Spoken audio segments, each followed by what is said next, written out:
It's 118 days for the Tudors, and so we're thinking about 1573. And in this year, we have the Long Siege, or the Lang Siege, as it's sometimes written, of Edinburgh and Edinburgh Castle. Despite Mary, Queen of Scots, being tucked away in England, not causing anyone any trouble, people in Scotland are still fighting about her.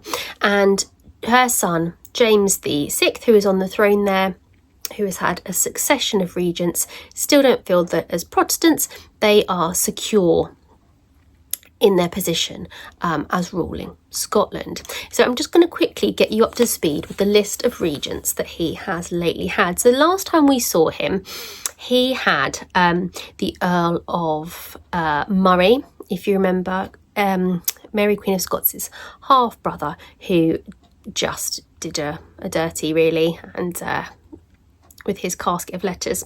So he was actually murdered in January of 1570, aren't we sad? And then there was Matthew Stewart, the Earl of Lennox, who was killed in September 1571. John Erskine, the Earl of Mar, died in October 1572. And then we've got James Douglas, the Earl of Morton, who is there in 1573. Don't know what's going on with all his blokes. It's a bit like Nanny McPhee, isn't it? So in 1571, going back slightly, Edinburgh Castle is being held by some supporters of Mary. There are still Catholics in Scotland who want to get Mary back on the throne there. And there's a man called Secretary Grange, and he is running the show from the castle. He's got Edinburgh Castle, and the people against him are trying to get it back, essentially. Then 1571, he's in Edinburgh Castle. He has some money and supplies from France. He has 600 men and a bunch of cannons. So he's holed up there for a little while. So because it's back in 1571, we have the Earl of Lennox, who is trying to get him out. So Lennox and his men attack Edinburgh Castle in 1571. Lennox appeals, as a Protestant, appeals to Elizabeth for some help. Grange appeals to France. Initially, Elizabeth actually doesn't want to give him any military support. While she's obviously supporting the Protestant cause, she's not really kind of getting too involved in this point. So all she does is actually send some negotiators to try and help work out a peace treaty, which they do. And in the July of 1572, they come up with this peace treaty, but it doesn't last. So essentially, Mum said, just stop fighting, boys.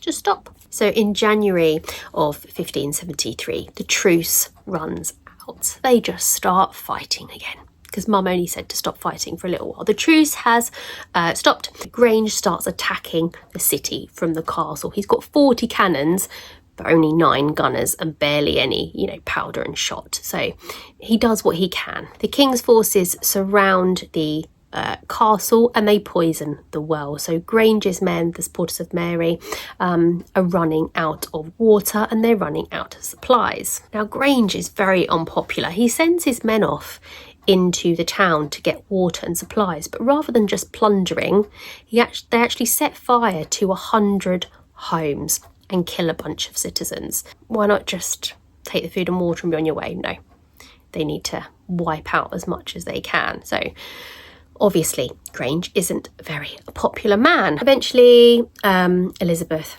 has enough, and in the April she sends up 1,000 men. She sends up someone called William Drury with these 1,000 men, and she also sends some cannons and things as well. By the 23rd of May, 2 of the towers of the castle have been destroyed, and the English have essentially taken over the castle. They've captured it. Grange then called a ceasefire and wanted to sort of negotiate his surrender, but he just stalled and stalled and stalled, so much that his own men threatened to mutiny if he didn't just realise, that it was over and call it a day. He eventually surrenders on the 28th of May. Now Elizabeth essentially just let all of his men go free, with the exception of Grange and his brother and 2 jewellers that were found in the castle minting coins that had Mary's face on them. So those 4 hang for treason. Now, the capture of this castle is significant because what it really does is show the end of the support, or attempt to get support, in Scotland for Mary, Queen of Scots. And after that, Scotland generally really try to maintain good relationships with England. So it may not be the end of Catholic support for her, in and around England, but in terms of Scotland trying to get her back on the throne, they're quite happy with James for the time being and trying to have a good relationship with Elizabeth. So that's 1573.